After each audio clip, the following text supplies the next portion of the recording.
Bismillahirrahmanirrahim.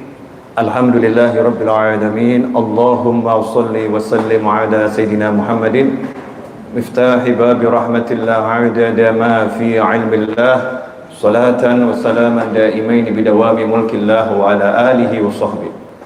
Allahumma shalli ala sayidina Muhammadin salatan taftahu biha lana futuhal arifin wa tufaqihuna biha fid din wa ala alihi wa sahbihi.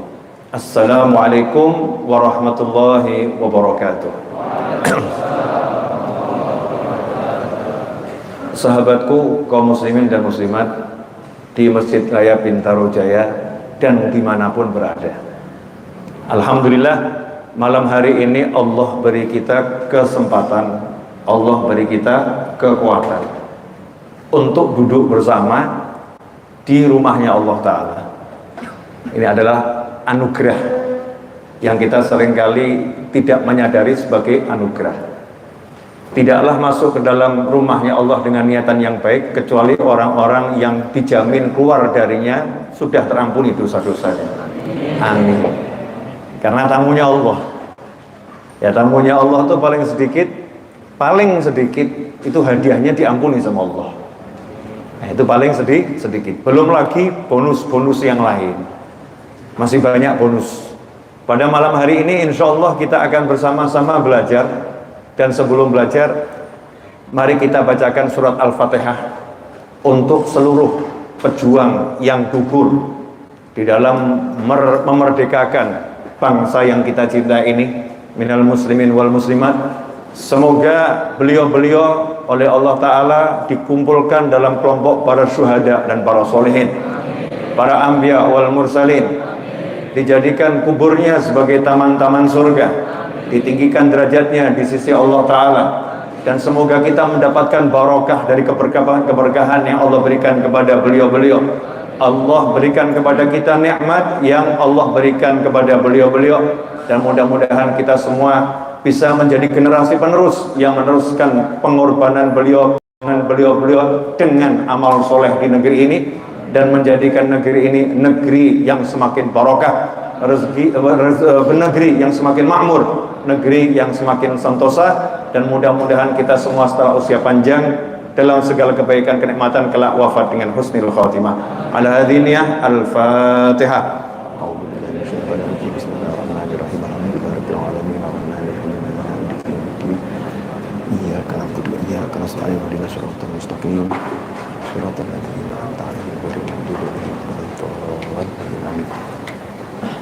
Malam hari ini temanya adalah ketenangan yang hakiki.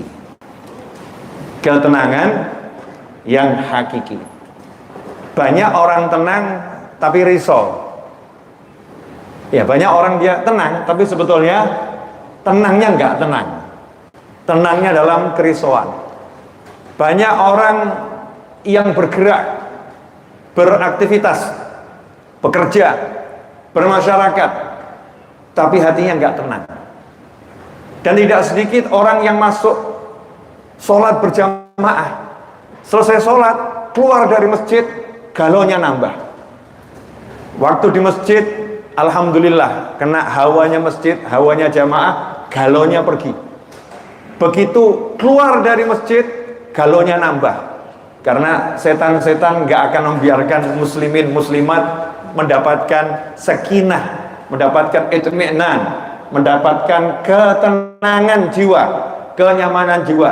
Selalu hati ini diberi godaan-godaan. Alladzi yuwaswisu fi sudurin nasi minal jinnati wan nas. Nah, kita akan bahas ini insyaallah dalam waktu kurang lebih 40 menit. Kalau saya nggak salah adzan isyaknya jam 19.08 kurang lebih ya. Nah, jadi masih ada waktu kurang lebih sekitar 40 menit. Ya, mudah-mudahan barokah, amin. Yang pertama, tenang itu tempatnya bukan di fisik. Tenang itu tempatnya bukan di fisik. Tenang itu tempatnya di dalam hati. Tetapi ketenangan dalam hati juga nggak akan tercapai kalau fisiknya nggak tenang. Makanya orang sholat itu tidak boleh melakukan gerakan besar 3 kali berturut-turut. Kalau melakukan gerakan besar 3 kali berturut-turut, batal sholatnya. Ya batal sholatnya. Kenapa? Gak tenang. Makanya ketika ada orang sholat, dia sholat sambil mempermainkan atau memainkan jenggotnya, pegang-pegang jenggotnya, mainkan jenggotnya. Selesai sholat, waktu itu dia lagi sholat sunnah, selesai sholat, Rasul mengatakan, naik, ulangi sholatmu. Kamu belum sholat. Kenapa? Karena dia tidak mendapatkan ketenangan di fisiknya nggak khusyuk. Karena itu tenangnya hati, jangan kita mengatakan, oh fisik saya nggak tenang, nggak masalah, yang penting hati saya tenang. Hati yang tenang akan membuat fisiknya tenang, pikirannya tenang, tangannya tenang, nggak kemurungsung, orangnya nyantai. Ya orangnya nyantai, bukan lambat, tapi nyantai. Fisiknya tenang, pikirannya tenang, matanya tenang, telinganya tenang, sehingga hidupnya nyaman. Nah, sementara saat ini kita tidak melatih fisik kita untuk tenang. Naik motor kemurungsung, warga motor juga kemurungsung. Ya, semuanya serba tergesa-gesa. Itu mempengaruhi hati. Fisik ini yang nggak tenang menjadikan hati juga nggak tenang. Karena itulah dahulu baginda Muhammad sallallahu alaihi wasallam, yang mana kita tahu Rasulullah ini manusia yang paling tenang, zahiran wa batinan.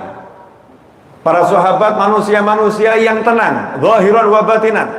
Tapi kita lihat Nabi Muhammad SAW, beliau khalwat di gua Hira, menyepi di dalam gua di atas gunung, dan tubuhnya tenang, khusyuk, gak bergerak.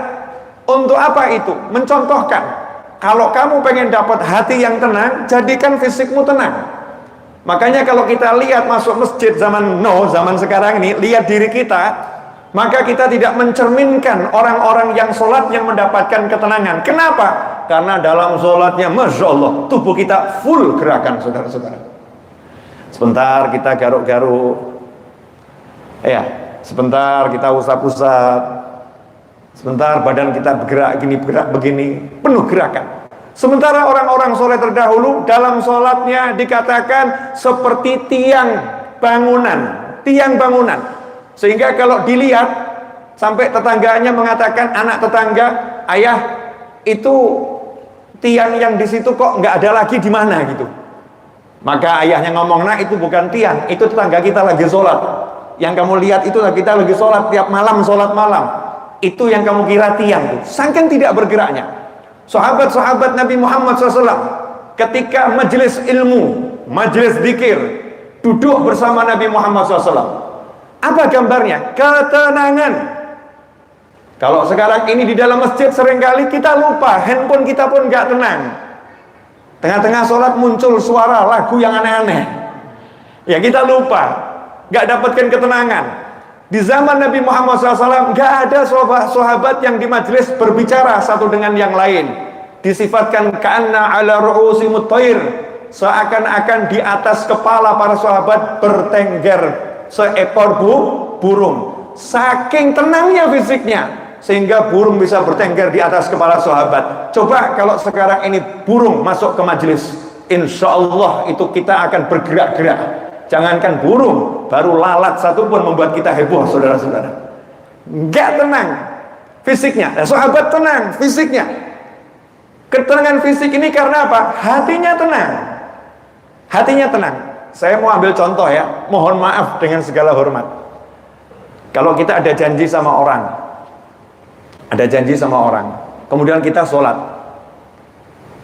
Ketika sholat, handphonenya berdering, walaupun getar. Gak ada suara, tapi kelihatan nyala-nyala. Selesai sholat kita zikir atau ambil handphone? Jujur. Zikir atau ambil handphone? Nah inilah bid'ah 2021. Setelah sholat tuh sunnahnya adalah zikir, tapi yang terjadi sekarang setelah sholat ambil handphone. Bahkan ada yang setelah sholat update status, alhamdulillah selesai berjamaah. Alhamdulillah selesai berjamaah. Macam-macam ini. Kalau sahabat Nabi Muhammad SAW ketika di luar sholat ketenangannya seperti itu, apalagi di dalam sholat gak ada yang bergerak. Itu yang diajarkan Nabi Muhammad SAW, itu yang diajarkan para sahabat, itu yang diajarkan para tabi'in, itu yang diajarkan kaum solihin. Tetapi kita sekarang ini kita sholat dengan tubuh yang tidak bisa tenang, apalagi pikiran kita. Tubuhnya saja nggak bisa dikendalikan, apalagi pikirannya. Tubuhnya saja penuh gerakan, apalagi hatinya. Ikhwani rahimakumullah. Karena itu kita perlu belajar untuk menjadikan tubuh kita tenang di saat-saat harus tenang. Contoh, duduk sama orang tua, sama duduk sama istri yang dicinta, tenang mana? Ya kalau bicara temanten lama mungkin orang tua ya. Kalau temanten baru? Temanten baru lagi duduk sama istrinya, kemudian duduk sama orang tuanya. Kira-kira bisa tenang tidak duduk sama orang tua? Waduh, udah kelamaan ini. Lama ini, nggak selesai-selesai nih ibu nih. Nggak tenang, gelisah. Ya, gelisah. Maka kita harus belajar sekarang ini menenangkan tubuh dulu. Tubuhnya ditenangkan, dilatih.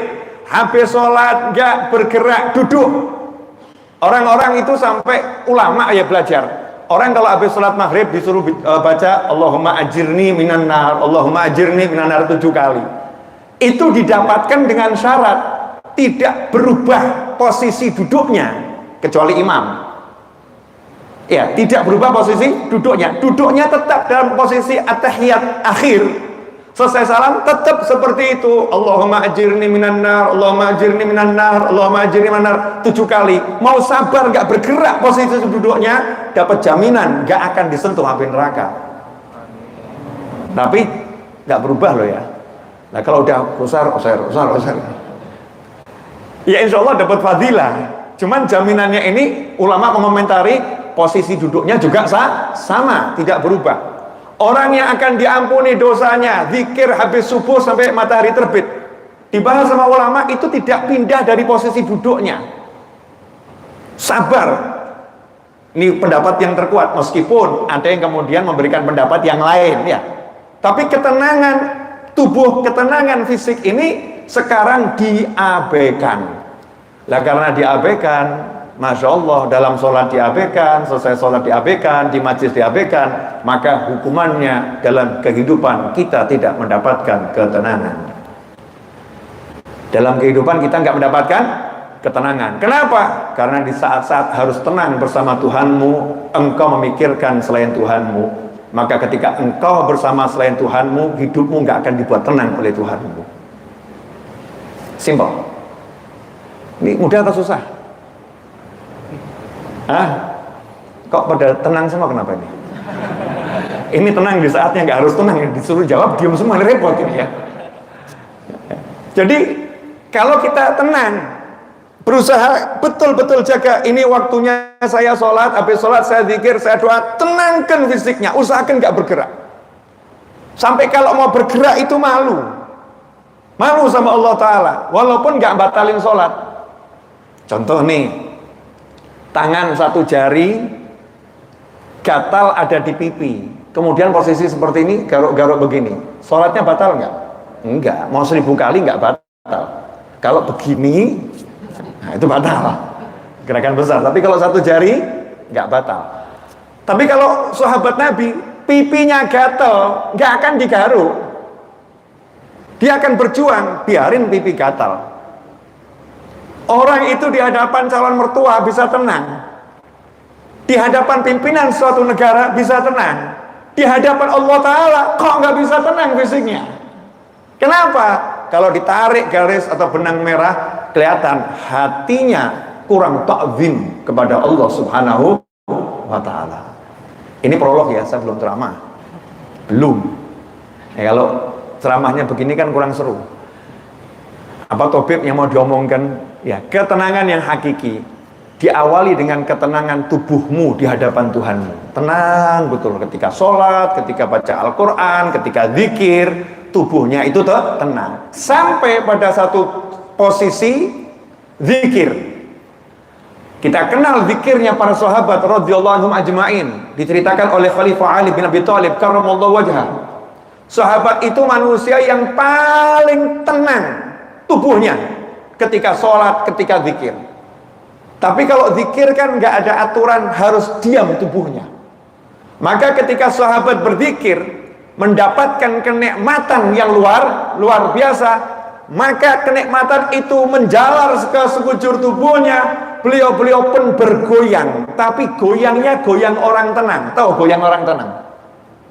La ilaha illallah, la ilaha illallah. Tubuhnya bergoyangnya seperti pohon yang kena angin, pelan, kecuali anginnya angin lesus. Ini maksudnya angin normal gitu.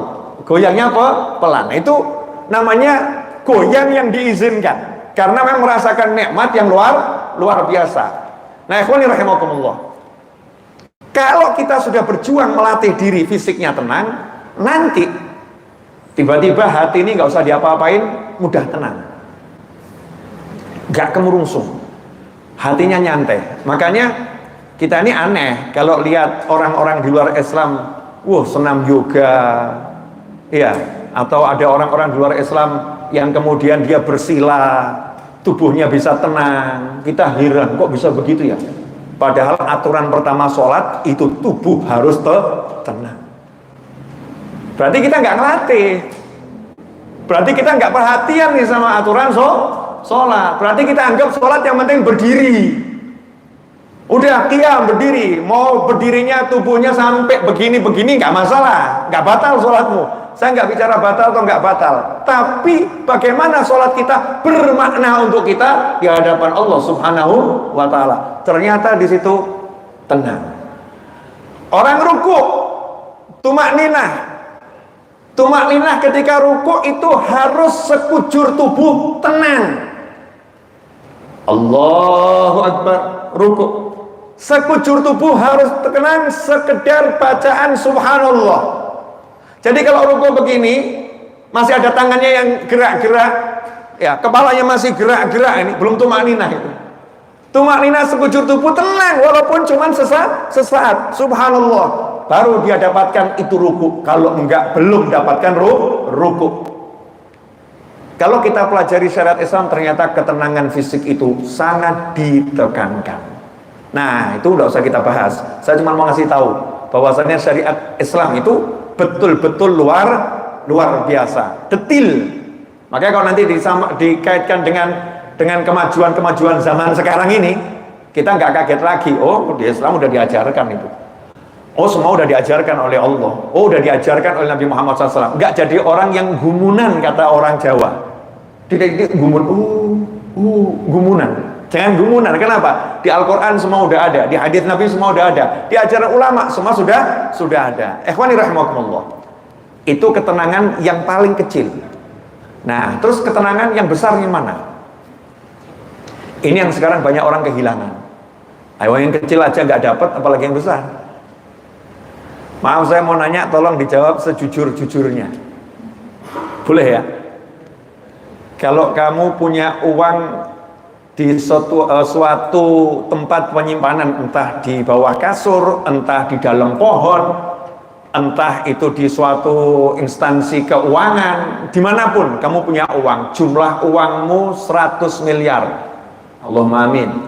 Amin, gitu loh ya. Songkok gede, amin. Yang berikutnya jangan diamini. Tiba-tiba pagi-pagi kamu dikasih berita bahwasannya uangmu hilang, tidak ada di tempat itu. Nanya, tenang atau remuk? Tenang atau remuk? Remuk. Remuk itu bahasa Indonesianya apa? Lebih dari hancur, remuk itu ya. Hancur pol. Galau atau enggak galau? Kenapa galau? Uangnya hilang, galau. Kenapa uang hilang buat kamu galau? Cuma duit kok. Loh mulai itu. Ini Habib ini aneh juga ya. 100M lebih. Lah ya, 100M hilang. Galau. Kenapa uang buat kamu galau? Ini yang harusnya kita tanya sama diri kita. Kenapa kehilangan uang? Kenapa kehilangan pangkat? Kenapa kehilangan sesuatu di diri kita membuat kita galau? Tetapi kehilangan sholat berjamaah nggak membuat kita galau. Kehilangan 2 rakaat sholat sunnah fajar nggak membuat kita galau. Padahal rakaatan, ya 2 rakaat sholat fajar khairun minad dunya wa ma fiha. 2 rakaat sholat sunnah fajar lebih baik daripada kamu punya dunia dan segala isinya. Segala isinya itu termasuk bidadari-bidadari cantik di dunia. Masya Allah, punya istri 4 ayu kabeh. Nanya, pengen enggak? Pengen enggak? Oh, di bawah ada ibu-ibu loh, hati-hati. Ini live streaming ini. Punya suami ganteng pol, minimal mirip saya. Pengen enggak? Lu minimal kan ya? Minimal ganteng pol, ibu-ibu, mbak-mbak, pengen enggak? Pengen. Oh, ngomong tuh kok pengen tuh, jawab tuh, pengen, amin lu, amin tuh. Ah, ini yang di YouTube nih jawab tuh kan, amin gitu. Jadi kalau punya istri 4 cantik semua, kemudian istrinya hilang, galau enggak? Belum tentu. Tapi ya umumnya kan enggak galau. Punya suami ganteng direbut orang, galau enggak? Galau. 2 rakaat sholat sunnah fajar hilang, galau enggak?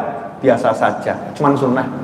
Masya Allah, cuman sunnah, cuman sunnah, cuman sunnah. Ngeri, kita ini ngeri. Berarti hati kita ini tenangnya dengan punya duit, galaunya enggak punya duit. Tenangnya punya istri 4, galaunya kehilangan istri 4. Tenangnya punya suami tampan, galaunya kehilangan suami tampan. Saya kemarin ditanya sama satu orang jamaah di WA gitu, Habib, ini sekarang gara-gara corona cari duit susah. Saya jawab spontan, musyrik kamu. Kaget, loh kok musyrik gimana gitu? Sejak kapan corona jadi Tuhan? Pikiran kita ini kerasukan setan dari mana? Sehingga corona menentukan rezekimu sedikit, rezekimu banyak. Corona menentukan kamu punya duit, kamu gak punya duit. Corona menentukan hidupmu enak, hidupmu gak enak. Ajaran siapa itu? Musyrik. Baru sadar, ya juga ya gitu. Emangnya Tuhannya 2000 sama 2020, 2021 beda? Nanya saya. Tuhan tahun 2019 sama Tuhan tahun 2020 sama Tuhanmu tahun 2021 beda atau sama? Sama. Kalau beda ya naudzubillah min dzalik. Ngeri. Sama, la ilaha illallah. Sampai kapanpun Tuhannya Allah. Gak ada yang bisa ngasih rezeki selain Allah. Gak ada yang bisa menghambat rezeki selain Allah. Corona gak bisa menghambat rezekimu. Corona gak bisa nambah rezekimu. Yang bisa Allah Ta'ala. Makanya jangan pernah jadikan dirimu itu galaunya karena sesuatu, senangnya karena sesuatu. Jadikan dirimu ala bidzikrillahi tatmainnul qulub. Yang ngomong siapa ini? Kok tenang semua kenapa? Ala bidzikrillahi tatmainnul qulub. Yang ngomong siapa? Yang ngomong siapa? Jawab yang keras meskipun pakai masker. Yang ngomong siapa? Allah bilang ala bidzikrillahi tatmainnul qulub. Hei Naufal bin Muhammad Al-Idrus, ilmumu sebanyak apapun gak bisa buat kamu tenang kalau kamu gak ingat sama Allah. Hartamu sebanyak apapun gak akan buat kamu tenang kalau kamu gak ingat sama Allah. Kemiskinan tingkat seperti apapun gak akan buat kamu galau kalau kamu ingat sama Allah. Yang bisa menenangkan hatimu hanya aku, bukan yang lain. Sementara setiap hari kita cari ketenangan dari yang lain. Ketika sholat gak mau tenang, ketika baca Al-Quran gak mau tenang, ketika zikir gak mau tenang, ketika sholawat gak mau tenang, bahkan mengatakan saya udah sholat tapi rezeki kok masih sholat. Pernah nggak merasa seperti itu? Ya mungkin suatu ketika kan lagi kita ini imannya turun drastis tuh ya, hidup kok seperti ini, ya hidup kok seperti ini, mau sampai kapan kok seperti ini. Alhamdulillah masih ada waktu 15 menit lagi. Ini saya lihat jam mulai streaming ini sudah 25 menit 50 detik. Tenang. Saya aja tenang. Ya, saya aja tenang. Sampai di sini jelas atau belum jelas? Jadi kalau tubuh tadi itu ketenangan yang kecil. Itu pun kita dilatih sama Allah Ta'ala. Yang kecil dilatih. Nah, ketenangan yang besar sama Allah dikasih tahu. Nah, saya tuh herannya sama manusia, dikasih tahu sama yang membuat kok nggak percaya loh. Yang buat kita siapa? Kalau Allah yang ngasih tahu, percaya nggak? Nyatanya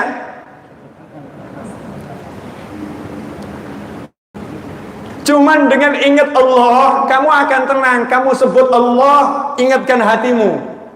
Allah yang bisa memberi saya rezeki, Allah yang bisa nolong saya, Allah yang bisa nyehatin saya, Allah yang bisa mengangkat derajat saya. Allah, Allah, Allah, Allah, Allah. Sebut itu terus dalam hati, ingatkan itu, pasti tenang.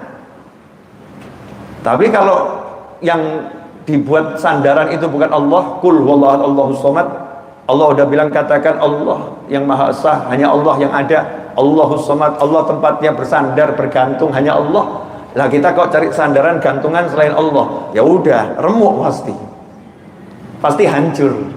Ya pasti nggak akan mendapatkan ketenangan. Ketenangannya semu, bukan ketenangan yang hakiki. Ikhwani rahimakumullah. Coba cek lagi. Di tubuh manusia ini ada setan. Ya, ada nggak setan? Ada. Allah bilang, alladzi yuwaswisu fi sudurin nasi minal jinnati wan nas. Dah saya kasih sedikit tafsirnya ayat ini, mau? Jangan banyak-banyak. Qul a'udzu birabbin nas. Yang ngucap qul siapa? Allah. Allah bilang kepada Nabi Muhammad SAW, katakan kepada semuanya. Jadi kalau nggak ada Nabi, kita nggak dapat ini. Ini Allah ngasih apa ya, bocoran gitu ya, ngasih informasi lewat Nabi Muhammad SAW. Qul, katakanlah, qul a'udzu birabbin nas. Allah yang ngajarin cara berlindung, ngajarin cara berlindung. Kira-kira kalau yang ngajarin Allah itu berarti perlindungannya biasa atau luar biasa? Luar biasa. Kita disuruh baca pagi 3 kali, malam 3 kali. Mau tidur juga suruh baca. Tapi kita baca nggak? Aman-aman saja. Oh, kita nggak butuh perlindungannya Allah, nggak usah dibaca.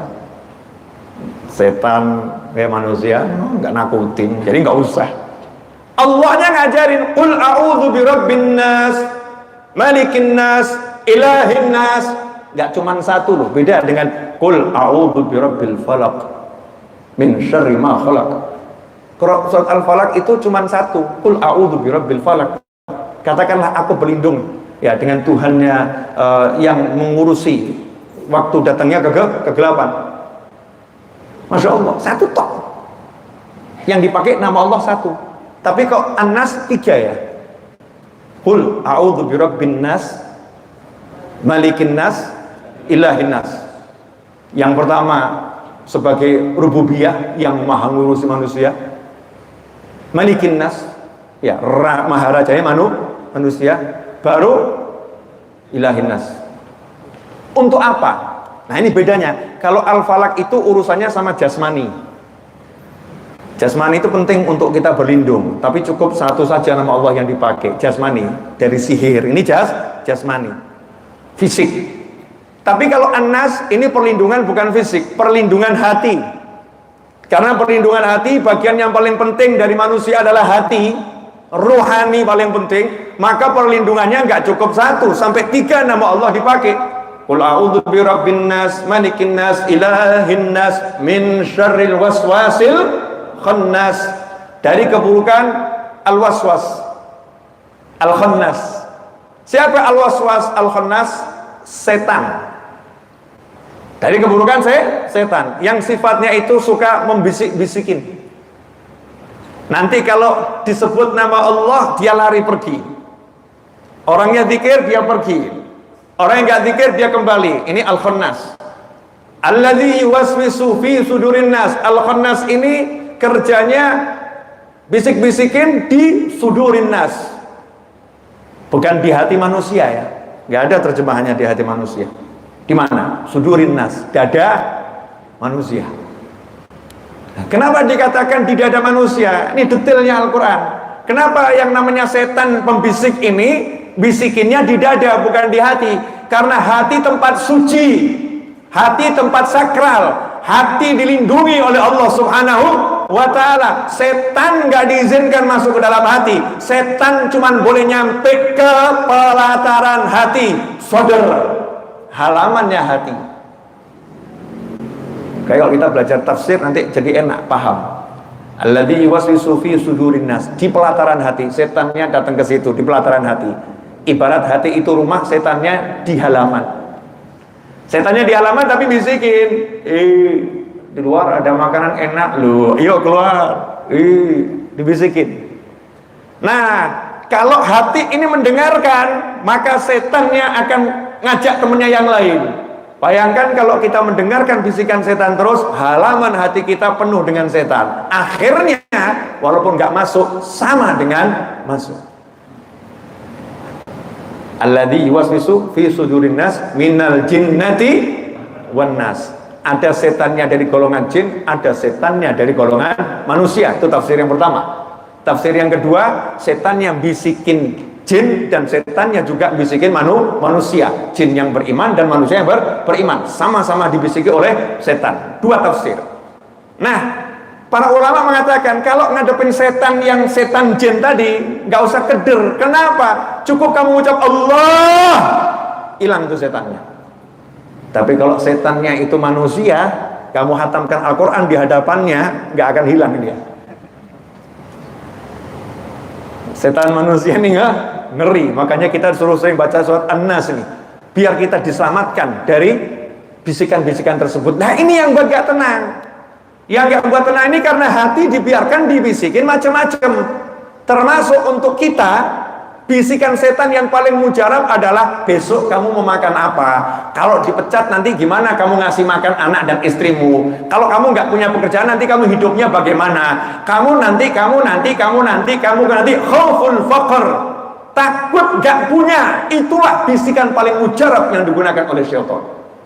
Takut nggak punya. Nanti kalau pangkatmu turun gimana? Nanti kalau jabatanmu jatuh gimana? Nanti kamu kalau nggak jadi lurah lagi gimana? Nanti kalau kamu nggak jadi direktur lagi gimana? Nanti kalau kamu nanti gimana? Tapi nggak pernah ada bisikan. Nanti kalau kamu nggak sholat berjamaah gimana? Nggak ada. Nah ini. Nah gimana caranya tenang? Allah ngasih tahu. Yang ngasih tahu Allah loh ya.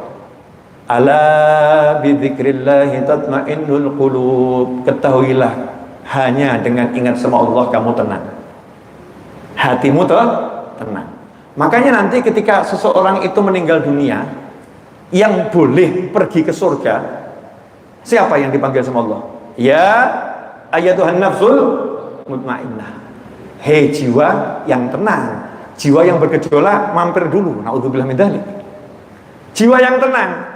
Makanya kalau kita ini nggak tenang dengan janjinya Allah, nggak tenang dengan jaminannya Allah, nggak tenang dengan Allah menjamin saya kasih kamu rezeki, nggak tenang Allah menjamin aku yang ngurus jagat raya ini yang ngurus aku bukan siapapun, nggak tenang dengan kalimat Allah tersebut, maka nanti naudzubillah min dzalik meninggal dunia, jiwanya nggak dipanggil sebagai jiwa yang tenang, berarti jiwanya nggak dibawa ke surga. Naudzubillah min dzalik. Jadi sebetulnya simpel. Kalau mau tahu kira-kira kita ini masuk mana, surga atau neraka, simpel. Saat ini kita tenang tidak dengan janjinya Allah? Kok jadi tenang semua, kenapa? Sederhana kan ya? Simple. Nah inilah ketenangan yang hakiki. Tenang dengan Allah. Tenangnya itu karena punya Allah.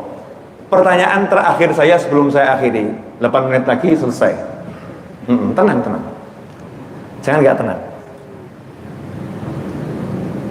Kalau kamu punya uang 100 M, nanya ya, kamu pengen beli mobil, tenang nggak? Tenang. Kenapa? Punya 100 M, betul. Kamu punya 100 M, pengen melamar seorang lelaki. Oh iya, wanita kan boleh toh melamar laki-laki? Boleh. Sayyidah Khadijah juga melamar Nabi Muhammad SAW. Betul kan ya? Tenang dia. Seorang pria mau melamar seorang wanita, punya uang 100 M nih. Prianya punya uang 100 M. Ngadep mertua tenang atau nggak tenang?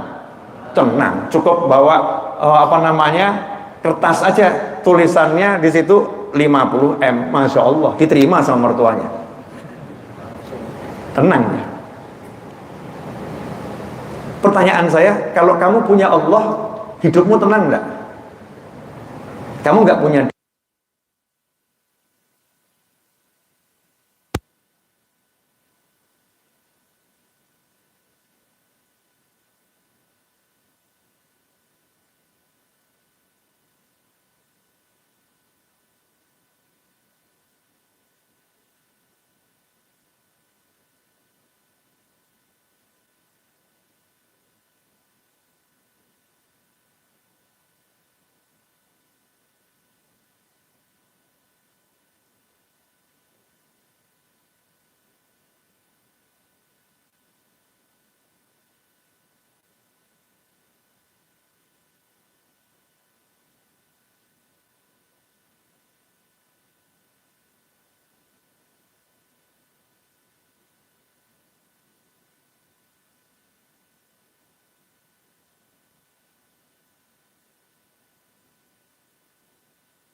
baterainya habis, mic-nya.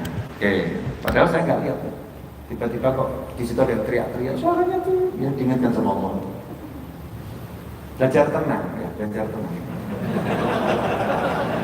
Gak ada suara, ya nggak pakai suara, tenang. Jelas semuanya? Ini tatapan tenang atau tatapan apa nih? Alhamdulillah, ya alhamdulillah. Terakhir, belum habis masih 2 menit. Pesan singkat saya untuk semua saudara saya dimanapun berada. Tubuhmu diciptakan oleh Allah Tuhanmu, bukan untuk satu generasi, bukan untuk satu masa. Allah menciptakan tubuh manusia itu dipersiapkan untuk bisa hidup di sepanjang masa. Jadi kalau kamu ini dibawa ke zaman Nabi Adam, insya Allah tubuhmu kuat hidup. Kamu dibawa pindah ke akhir zaman yang paling rusak, insya Allah tubuhmu kuat hidup. Karena tubuhmu diciptakan bukan untuk tahun 2021, untuk tahun 2020, bukan. Tapi sanggup hidup di zaman manapun juga. Karena Allah menciptakanmu dengan sempurna. Fi ahsani taqwim, sempurna. Nah, karena itu yang perlu dilakukan adalah ikuti perintahnya yang menciptakan. Kalau aturan yang menciptakan ini kita taati, maka tubuh kita akan jadi sehat, jadi kuat. Tapi kalau perintahnya kita langgar, tubuh kita akan jadi lemah. Yang namanya taat akan membuat tubuh kuat, yang namanya maksiat akan membuat tubuh lemah. Di samping itu ya ingat, tubuh ini kan sudah diajarin, nggak ada sejarah Nabi makanlah banyak-banyak, no. Tidurlah lama-lama, nggak ada. Konsep kesehatan dalam Islam beda dengan konsep kesehatan di dalam ilmu kedokteran modern. Beda. Kenapa? Karena kedokteran ya di sono tidak mengenal yang namanya ruh, nggak mengenal yang namanya ruh. Mati menurut ilmu kedokteran yang saya tahu, kalau nanya sama dokter definisi mati berhentinya jantung. Nggak ada nanti kalau di rumah sakit apa ya telah keluar ruhnya dari jasadnya, enggak, jantung berhenti ya jam sekian itu tanda kematian, enggak dibahas ruh. Makanya enggak ada dokter ngasih resep ya ini nanti kamu baca zikir 200 kali, kemudian nanti kamu minum vitamin C, enggak ada resep begitu. Resep buat ruh ini enggak ada, karena dokter hanya mengurusi fisik. Sebab di dunia sono, di luar Islam, ada orang-orang yang nggak percaya adanya ruh. Dia cuma percaya manusia ini fisik. Setelah itu selesai. Nggak semuanya percaya, nggak semuanya percaya ada ruh. Beda dengan Islam. Islam itu ada jasad yang harus dijaga, ada ruh yang harus dipersedikit makan. Semakin sedikit makanmu, semakin kuat jasadmu. Nggak masuk akalmu. Tapi buktinya orang-orang Jawa Tempo dulu. Orang-orang Jawa Tempo dulu itu makannya sedikit, tapi bisa bangun Borobudur. Kita makannya banyak, angkat genteng nggak kuat. Pak maksud saya ya, ini cuma permisalan. Orang dulu makannya sedikit, tapi bisa punya, masya Allah, kelebihan-kelebihan yang luar biasa. Sahabatnya Nabi itu cek sejarah sahabat. Ada sahabat bisa makan banyak-banyak. Nabi Muhammad SAW 3 hari berpuasa nggak makan. Ramadan 17 Ramadan perang Badar, dalam keadaan puasa perang menang. Ya, perang menang dalam keadaan puasa.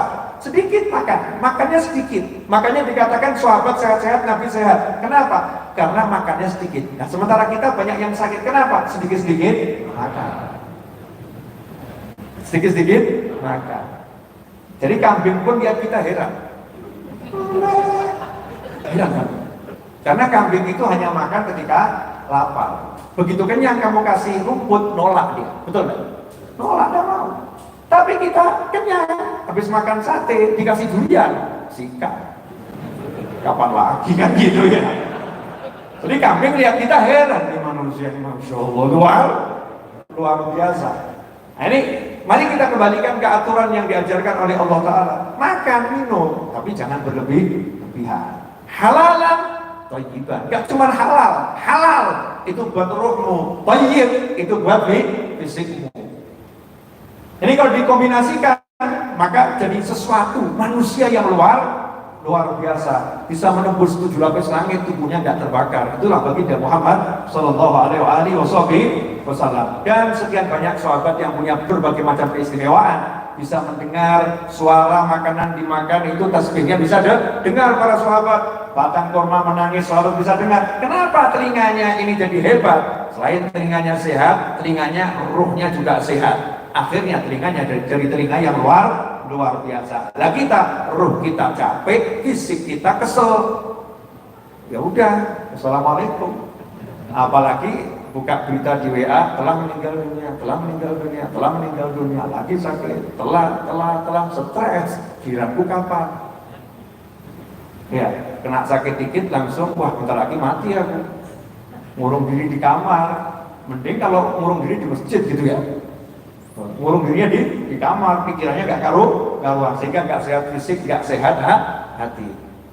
Jasadmu diciptakan untuk sepanjang masa, dan ruhmu adalah kekuatan di jagat raya ini dari makhluknya Allah Ta'ala, gak ada tara.